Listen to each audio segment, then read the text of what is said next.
Bonjour à toutes et à tous et bienvenue dans ce cours de français du 29 et du 30 avril 2021. Comme d'habitude, avant de commencer, il vous faudra de quoi écrire ainsi qu'un cahier de brouillon. Comme la dernière fois, je vous donnerai tous les papiers à la rentrée en présentiel. Et maintenant, vous connaissez le principe, quand le GIF apparaît, il faut mettre la vidéo en pause et faire les exercices. Prenez vos affaires et on s'y met. Aujourd'hui, nous allons faire un cours de grammaire sur la phrase simple et la phrase complexe. Voici le déroulé du cours. Grand 1, qu'est-ce qu'une phrase et comment l'étudier? Grand 2, la phrase simple et la phrase complexe. Et grand 3, les propositions de la phrase complexe. Nous allons commencer par le grand 1, qu'est-ce qu'une phrase et comment l'étudier? Qu'est-ce qu'une phrase et comment l'étudier? Une phrase commence par une majuscule, finit par un signe de ponctuation fort, un point d'exclamation, un point d'interrogation ou des points de suspension, et a du sens. Par exemple, Chantal aime les croissants sortis du four. C'est une phrase. Chantal commence par une majuscule, la phrase finit par un point et elle a du sens. On la comprend. Chantal sortit les fours croissants du M. Ce n'est pas une phrase. Ça n'a aucun sens. Les mots sont dans le désordre. Pourtant, vous voyez bien que Chantal a une majuscule et qu'on a le point à la fin. Ça ne suffit pas. Il faut que la phrase ait du sens. Le meilleur moyen de retenir tout ça est de faire des exercices. Dans cet exercice, il faut indiquer où sont les vraies phrases et où sont celles qui n'en sont pas, qui n'ont aucun sens. Vous pouvez ne mettre que les chiffres sur votre brouillon, vous n'êtes pas obligé de recopier les phrases qui sont ici à droite sur votre écran. Allez-y.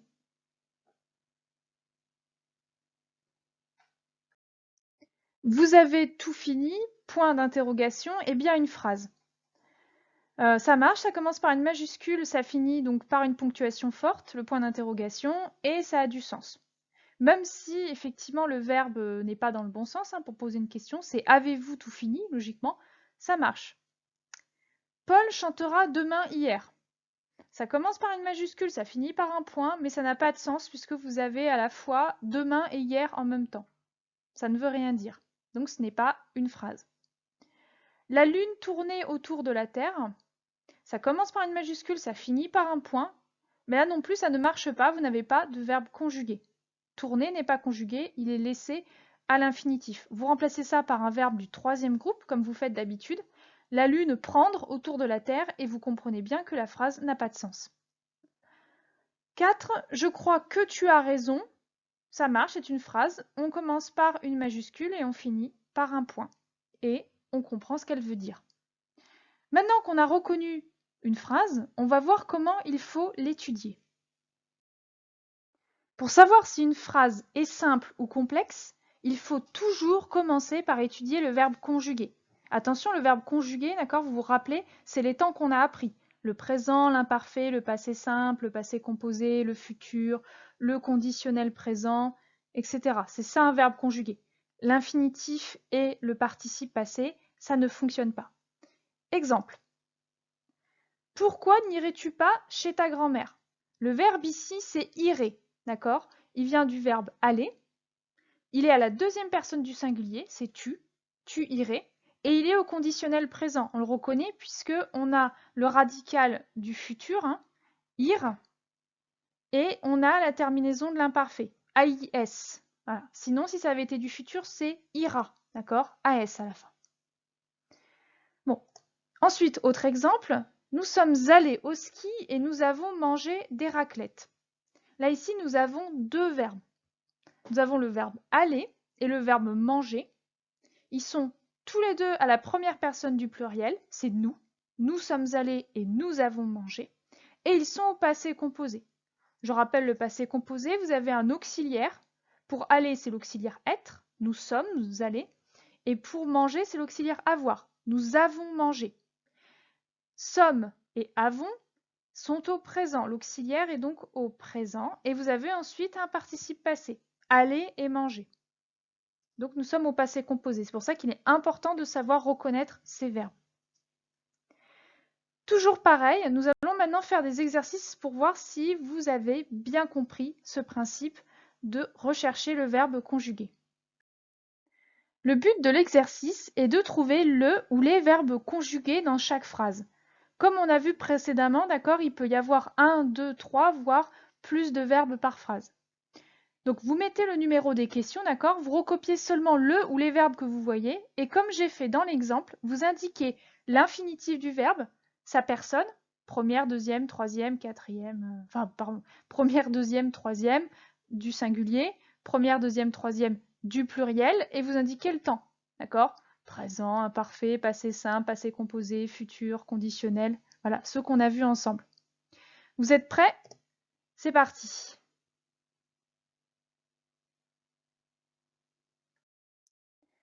Ta petite sœur paraissait surprise de me voir. Donc le verbe conjugué ici, c'est paraissait, qui vient du verbe paraître, donc c'est l'infinitif, hein, c'est du troisième groupe, bon ça je le rajoute. C'est à la troisième personne du singulier, on peut remplacer ta petite sœur par elle paraissait surprise de me voir, et nous sommes à l'imparfait, d'accord? Paraître, paraissait, voyez le AIT à la fin. Ensuite, nous rentrerons bientôt à la maison. Donc, rentreront est le verbe conjugué ici, il vient du verbe rentrer, du premier groupe. C'est la première personne du pluriel, nous rentrerons, et nous sommes au futur. Vous avez donc ici le radical du futur qui correspond à l'infinitif du verbe, rentrer, et vous rajoutez la terminaison du futur, ONS. Voilà, nous rentrerons. Ensuite, troisième phrase, ici nous avons deux verbes. La voisine arrose et taille ses rosiers. Vous avez donc le verbe arroser et le verbe tailler qui sont tous les deux du premier groupe. Ils sont tous les deux à la troisième personne du singulier. Vous pouvez remplacer la voisine par elle. Elle arrose et elle taille ses rosiers. Et nous sommes au présent. Ça va, pas de détails. Vous avez donc le radical du verbe et vous rajoutez la terminaison du présent. Pour le premier groupe, c'est eux à la troisième personne du singulier. Arrose, taille. Ensuite, j'aimerais beaucoup aller au cinéma. Ici, donc, j'aimerais est le verbe conjugué, qui vient du verbe aimer, du premier groupe. Vous êtes à la première personne du singulier, je, et vous êtes au conditionnel. Donc, toujours la différence par rapport au futur.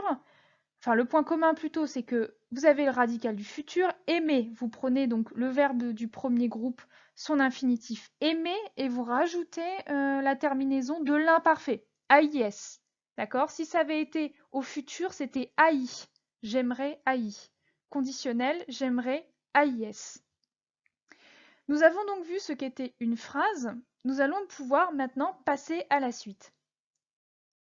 Grand 2, la phrase simple et la phrase complexe. La phrase simple n'a qu'un seul verbe conjugué. Par exemple, nous n'entendons plus rien. Donc entendons ici, c'est le seul verbe de la phrase. Il est conjugué donc au présent, première personne du pluriel, donc du verbe entendre. Il n'y a qu'un seul verbe, c'est une phrase simple. La phrase complexe, elle, a au moins deux verbes conjugués. Exemple, j'ai acheté des pommes et les ai mangées. On voit bien qu'il y a deux verbes, il y a le verbe acheter et le verbe manger, tous les deux à la première personne du singulier au passé composé. Comme il y a deux verbes, nous sommes face à une phrase complexe. D'accord? D'où l'importance de savoir identifier le verbe conjugué. Tout le travail qu'on a fait précédemment est très très important. À partir du moment où vous reconnaissez tout de suite le verbe conjugué, surtout le nombre de verbes conjugués, vous arrivez à définir la phrase simple et la phrase complexe. Alors, attention, je le définis là clairement parce que c'est vraiment important, il ne faut pas se tromper. Ce n'est pas la longueur de la phrase qui permet de dire si elle est simple ou complexe. C'est bien le nombre de verbes conjugués. C'est pour ça que c'est important, qu'il ne faut pas prendre nos exercices à la légère.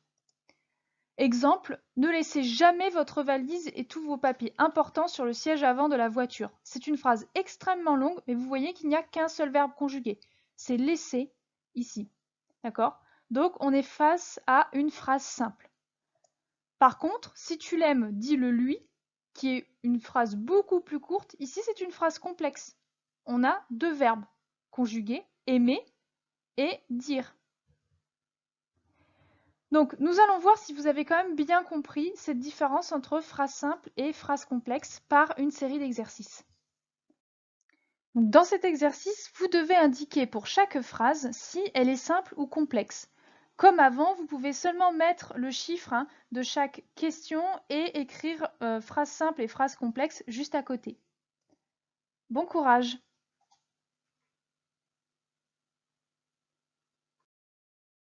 Je lui ai envoyé une lettre de remerciement hier soir. Nous n'avons qu'un seul verbe conjugué, et envoyer, à la première personne du singulier au passé composé. C'est donc une phrase simple. Tu imagines et moi je construis. Nous avons deux verbes, imaginer et construire, tous les deux au présent. On a deuxième personne du singulier pour le premier, première personne du singulier pour le deuxième. Nous sommes donc à une phrase complexe. Nous avons deux verbes, d'accord? Un verbe, phrase simple, deux verbes au moins, donc il peut y en avoir plus, phrase complexe. Elle a cru que ses parents lui achèteraient un chien. Donc on a deux verbes ici, croire et acheter. Croire au passé composé à la troisième personne du singulier et acheter au conditionnel à la troisième personne du pluriel. Voilà, donc on est face à une phrase complexe, on a deux verbes conjugués. Ensuite, vous connaissez bien ce sentiment très désagréable. Nous avons un seul verbe conjugué, c'est connaître. Vous connaissez à la deuxième personne du pluriel au présent. Donc on a une phrase simple. Donc j'espère que vous avez compris l'importance de repérer le nombre de verbes conjugués. Un verbe, phrase simple, deux verbes ou plus, phrase complexe. Je pense que maintenant vous avez compris, on va pouvoir passer à la suite. Grand 3, les propositions de la phrase complexe. Tout d'abord, qu'est-ce qu'une proposition? La proposition correspond à la phrase minimale, c'est-à-dire au sujet, et on se rappelle qu'il peut être de différentes natures, on l'avait vu, donc ça peut être un nom commun ou un nom propre, un groupe nominal si vous rajoutez des adjectifs par exemple, ou un pronom, je, tu, il, nous, vous, il, d'accord? Et au groupe verbal. Donc groupe verbal, c'est le verbe et ses compléments. Donc ça peut être le verbe tout seul, mais ça peut être le verbe avec ses compléments, souvent essentiels. C'est ce qu'on avait vu aussi, c'est le COD, complément d'objet direct, et le COI, complément d'objet indirect. On peut aussi effectivement considérer peut-être les compléments circonstanciels, mais comme ils ne sont pas essentiels, ce n'est pas le noyau même de la proposition. Une phrase complexe donc a autant de propositions que de verbes conjugués. Donc vous associez un verbe conjugué, ça fait une proposition. Si vous avez deux verbes conjugués, vous avez deux propositions. Trois verbes conjugués, trois propositions, etc. Le plus simple, c'est de prendre un exemple. Exemple, le chien lui court après, mais elle était plus rapide. Vous avez ici deux propositions reliées entre elles. Première proposition, le chien est le sujet, groupe nominal. Lui courut après, vous avez le groupe verbal. Il court, le verbe. Après, vous avez courir après qui peut aller ensemble. Court après qui? Lui court après. Okay. Ensuite, vous avez une deuxième proposition. Un peu plus loin dans la même phrase. Vous avez le sujet, elle, ici qui est un pronom. Était, vous avez donc le verbe conjugué. Plus rapide, vous avez un complément. On est donc groupe verbal. On continue, deuxième exemple. J'adore le chocolat, virgule, je ne voudrais manger que ça, point d'exclamation. Donc ici, vous avez une première proposition, j'adore le chocolat. Vous avez le sujet, c'est J', c'est je, c'est le pronom sujet. Ensuite, vous avez le verbe adore au présent et vous avez son complément, le COD, le chocolat. J'adore quoi? Le chocolat. Vous avez ici le groupe verbal. Donc ça marche, c'est une proposition. Plus loin, après la virgule, vous avez une deuxième proposition. Je ne voudrais manger que ça. Vous retrouvez le sujet je en pronom et vous avez le verbe conjugué. Voudrais, là ici au conditionnel, avec donc ses compléments. Manger, etc. Donc maintenant que nous avons vu que la phrase complexe comprenait plusieurs propositions, nous allons voir de quelle manière les propositions se relient entre elles. Comment les propositions sont-elles reliées? Alors, de trois manières différentes, elles peuvent être reliées par juxtaposition. Les propositions de la phrase complexe sont juxtaposées, d'accord? Juxtaposition, juxtaposée, ça veut dire la même chose, à l'aide d'un signe de ponctuation faible. Donc quand on parle faible, c'est la virgule, le point-virgule ou les deux points. Par opposition à la ponctuation forte, on avait vu, c'était le point d'exclamation, le point d'interrogation et les points de suspension. Exemple, tu cours, virgule, tu bondis, virgule, tu reviens, virgule, tu repars, point de suspension. Donc ici, parce qu'on a 3 virgules, on a donc toujours une seule phrase, mais c'est une phrase complexe parce que vous voyez qu'on a 4 verbes conjugués, tous au présent. Donc on a 4 propositions. Tu cours, première proposition, tu bondis, deuxième proposition, tu reviens, troisième proposition, tu repars, quatrième proposition. Voilà, et elles sont toutes juxtaposées ces propositions puisque nous avons la virgule. Ensuite, les propositions peuvent être reliées par coordination. Les propositions de la phrase complexe sont coordonnées. Donc coordination, coordonnée, ça veut dire la même chose, par une conjonction de coordination. C'est la liste qu'on vous a fait apprendre il y a un moment. Mais, où, et, donc, or, ni, car. Voilà, c'est ça. Exemple, il l'a vu, mais il n'a rien dit. Vous avez 2 verbes au passé composé. Il a vu, il n'a rien dit, et ils sont reliés, ces 2 verbes sont coordonnés par mais. Vous avez donc 2 propositions. Première proposition, il l'a vu. Deuxième proposition, il n'a rien dit. Et vous avez mais, la conjonction de coordination entre les deux pour les relier. C'est donc la coordination, les propositions sont coordonnées. Enfin, les propositions peuvent être reliées par subordination. Alors, la proposition subordonnée est intégrée à la proposition principale à l'aide d'une conjonction de subordination, comme quand, si, ou, avec l'accent attention, que, qui, lorsque, après que, avant que, bien que, etc. Voilà, la liste est beaucoup plus longue de conjonctions de subordination. Vous avez parce que aussi, je ne l'ai pas mis, mais voilà. Alors, détail intéressant, c'est que ici, les 2 propositions ne sont pas sur le même plan, comme pour la juxtaposition et la coordination. Comme je viens de le dire, il y a la proposition principale et à l'intérieur, vous avez la proposition subordonnée. Exemple, ils veulent bien nous aider parce que nous sommes sympathiques. Vous voyez que nous avons 2 verbes et que nous avons une conjonction de subordination parce que. La première proposition, ils veulent bien nous aider, c'est la proposition principale. D'accord ? Et la deuxième, parce que nous sommes sympathiques, est la proposition subordonnée. Le parce que est à l'intérieur. D'accord ? Et important aussi, elles sont tellement reliées entre elles, ces 2 propositions, la principale et la subordonnée, que quand on supprime l'une ou l'autre, le sens change, voire même disparaît. Ils veulent bien nous aider. Bon, ça peut marcher tout seul, mais il n'y en a pas d'explication. Parce que nous sommes sympathiques, ça ne marche pas tout seul. Vous ne pouvez pas commencer une phrase par parce que nous sommes sympathiques. D'accord ? Même quand vous répondez à vos questions, quand je dis pourquoi et que vous me faites parce que, ça ne marche pas. Vous devez rajouter quelque chose avant. D'accord ? Nous allons donc faire quand même quelques exercices pour bien voir si tout ça rentre bien. Alors, dites-moi dans chaque phrase complexe si les propositions sont juxtaposées, coordonnées ou subordonnées. Donc vous recopiez seulement le chiffre et vous mettez juxtaposé, donc vous rappelez c'est avec la ponctuation faible. Vous mettez si la proposition est coordonnée, donc c'est avec la conjonction de coordination, mais ou et donc or ni car, ou si les propositions sont subordonnées. Donc vous avez une liste, vous avez comme, quand, si, ou, que, qui, lorsque, comme, après que, avant que, bien que, etc. Parce que, voilà. On y va.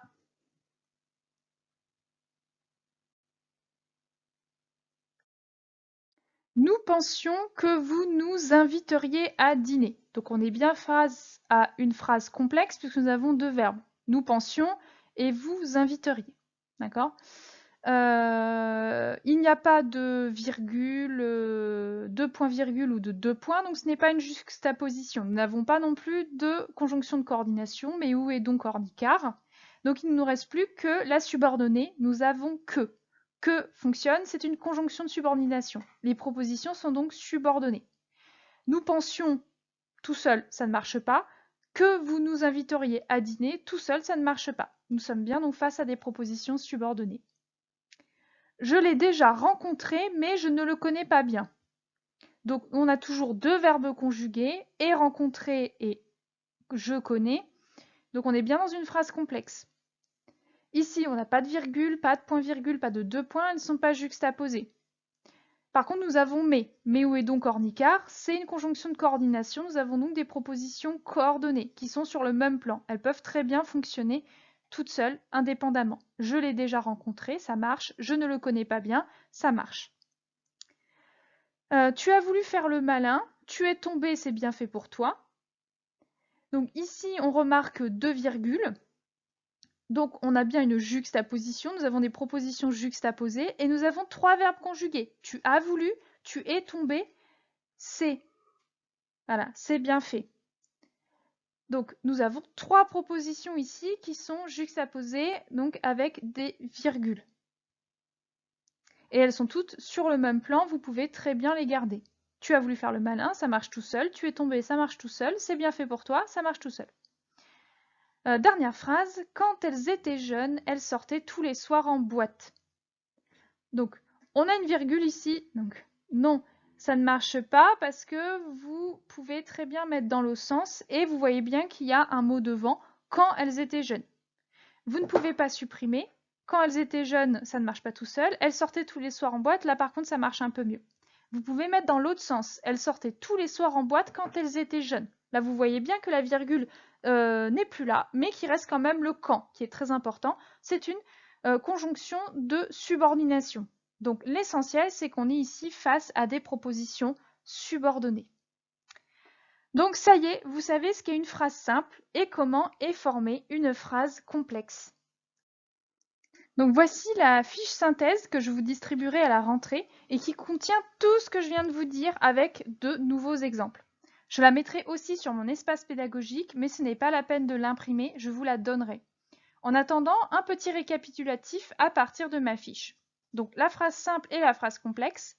Donc une phrase commence par une majuscule, finit par un signe de ponctuation fort, un point d'exclamation, un point d'interrogation, point de suspension et a du sens. Pour savoir si une phrase est simple ou complexe, il faut toujours identifier le verbe conjugué. La phrase simple n'a qu'un seul verbe conjugué et la phrase complexe a au moins 2 verbes conjugués. Donc ce n'est pas la longueur de la phrase qui permet de dire si elle est simple ou complexe, c'est bien le nombre de verbes conjugués. La phrase complexe contient autant de propositions que de verbes conjugués et une proposition comporte toujours un sujet et un groupe verbal. Les propositions d'une phrase complexe sont reliées entre elles de 3 manières différentes. Par une conjonction de coordination, on dit que les propositions sont coordonnées. Par un signe de ponctuation faible, on dit que les propositions sont juxtaposées.